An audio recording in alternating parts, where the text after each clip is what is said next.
আসসালামু আলাইকুম রহমতুল্লাহ। কেমন আছেন সবাই? আশা করি ভালো আছেন। আমিও আপনাদের অনেকটাই ভালো আছি। তো আজকে যে আপনাদেরকে নিয়ে আসছি হচ্ছে একটা নতুন ভিডিও নিয়ে। তো এখানে দেখতে পাচ্ছেন যে হচ্ছে যে আমি আমার হচ্ছে যে যেখানে আমি জব করি এই দোকানটাতে হচ্ছে যে এই যে একটা সিস্টেম, এখানে আমি মনিটরে দেখাই দিচ্ছি যে 10 টাকা 75 হালালা, মানে 10 টাকা 75 পয়সা আর কি, সৌদি রিয়ালে আর কি, 10 রিয়াল 75 হালালা। এটা একটা হিসাব, মানে একটা কাস্টমার আমার থেকে প্রোডাক্ট নিয়েছে, কয়টা প্রোডাক্ট নিয়েছে, একটা দুইটা তিনটা চারটা পাঁচটা, এই পাঁচটা প্রোডাক্টের দাম হচ্ছে এখানে 10 টাকা 75 হালালা। তো এই ভদ্রলোক আমার সাথে কি করছে যদি একটু শুনেন, ভিডিওটা স্কিপ না করে ওনার সম্বন্ধে একটু ভালো মতো জেনে নেবেন। তো যাই হোক, আমি এটা হচ্ছে হোল্ড করে রাখলাম। গতকালকে উনি হচ্ছে যে আমার এখানে আসছে, আসার পরে হচ্ছে যে ওই যে জায়গাটা দেখতেছেন না, যে একটা মোটর সাইকেল ওই সামনে, ওই জায়গায় হচ্ছে যে ওনার গাড়িটা রেখে আসছিল। গাড়িটা রেখে আসার পরে হচ্ছে যে গাড়িটাও তো মানে কোনো কম দামি গাড়ি না, গাড়িটা হচ্ছে যে একদম খুব দামি ভিআইপি গাড়ি, ভালো গাড়ি, হচ্ছে যে ল্যান্ড ক্রুজার একটা গাড়ি। তো উনি নিয়ে আসার পর ওখানে গাড়িটা রেখে ওনার একটা বাচ্চা আছে, বাচ্চা মেয়েকে নিয়ে হচ্ছে যে আমাদের এখানে দোকানে ঢুকছে।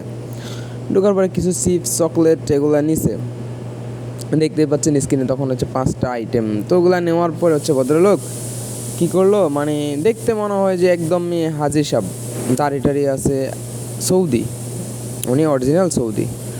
তো এখানে হচ্ছে যে আসার পরে সামানগুলো আমার হচ্ছে যে হিসাব করলো, 10 টাকা 75 হালালা হইলো। তো উনি হচ্ছে যে এখানে আমার স্ক্যান করে, মানে কার্ডে, ওনার ব্যাংক কার্ডে আমাকে টাকা দিছিল। তো আমি ব্যাংক কার্ডে নিতে গেছি, পরে দেখলাম যে ওনার কার্ডে কোনো টাকা নাই, কার্ডটা পুরাই ডিক্লাইন্ড হয়ে রয়েছে, ডিক্লাইন দেখাচ্ছে, আর হচ্ছে মানে কার্ডে টাকা নাই টোটালি।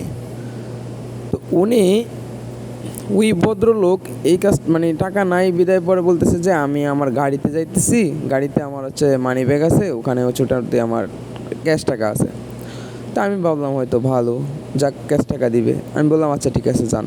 তো উনি কী করলো, এখান থেকে সাধারণত এখানে কোনো কাস্টমার যদি টাকা কার্ডে না থাকে বা টাকা বাইরে থেকে গাড়ি থেকে আনতে যায়, তাহলে হচ্ছে যে আমাদের যে প্রোডাক্ট থাকে না, ওই মানে সামানগুলো ওগুলো নিতে পারে না, ওনারা নেয় না, ওগুলো রেখে তারপরে যায়, তারপরে টাকা নিয়ে এসে ওগুলো নিয়ে যায়। সিস্টেম হচ্ছে এরকম, এই দেশের সিস্টেম। তো উনি কেন জানি হচ্ছে যে ওই সামানের প্যাকেটটা হাতে নিল। তাই আমি ভাবলাম হয়তো ওখানে তো গাড়ি আছে, গাড়ি থেকে হচ্ছে উনি রিটার্ন আসবে, এসে হচ্ছে টাকাটা পে করবে আমাকে। তো সামান নিয়ে যাক, সমস্যা এই, কারণ যেহেতু বাচ্চা মেয়ের জন্য নিছে, ওই মেয়েটাকে তো দিতে হবে এগুলো। তো ওই মেয়েটাকেও গাড়িতে ঢুকাইলো, উনি গাড়িতে ঢুকাই দিয়ে হচ্ছে উনি আসছে আবার আমার কাছে রিটার্ন। আসার পর আমি ভাবলাম যে হয়তো হ্যাঁ উনি মনে হয় এখনই হচ্ছে যে আমাকে পে করবে। আসিয়ে বলতেছে যে ভাই, আমার কাছে এখন টাকা নাই, বলতে আমার মানি ব্যাগটা ভুলে আমি বাসায় রেখে আসছি, আমি ভাবছিলাম গাড়িতে ছিল, ওই জন্য হচ্ছে যে আমি গেছিলাম গাড়িতে, কিন্তু আমার মানি ব্যাগটা ভুলে বাসায় রেখে আসছি। তো তুমি আমাকে হচ্ছে আধা ঘন্টা সময় দাও, আমার বাসা এখানেই কাছেই, আমি টাকাটা এনে তোমাকে হচ্ছে রিটার্ন করে দেবো টাকা। তো আমি বললাম ঠিক আছে, সমস্যা নেই, উনি আমাকে টাকা পে করবে। তো এটা ভেবে আমি হচ্ছে বললাম যে আচ্ছা ঠিক আছে, আধা ঘন্টার মধ্যে আইসিয়েন, আমার তো আবার হচ্ছে যেগুলো মানে ক্লোজ করতে হবে। তারপরে ভদ্রলোক এই যে গেছে, আর আসলো না। মানে আমি এটা জানতাম ও আসবে না, মানে হচ্ছে যে 90% আমি তখনই শিওর হয়েছি যে যায়, কিন্তু আসবে কি না এটা কোনো আর গ্যারান্টি নাই। কারণ হচ্ছে যে এরকম এইভাবে বহুবার আমি প্রতারিত হয়েছি। তো পরে মানে ভাবলাম যে এটা, এই 10 টাকা 75 পয়সা বাংলাদেশি 350 টাকা প্রায়। তো ভাবলাম যে হচ্ছে যে এই টাকাটা আমাকেই পে করতে হবে। তো আল্লাহর কাছে বিচার দিয়ে রাখলাম, মানে আমার এই 350 টাকা এখন আমার জরিমানা দিতে হবে কোম্পানিকে। কী করার আছে, মানে একটা কথাই, হাসবি আল্লাহ নিয়ামাল ওয়াকিল, ব্যাস।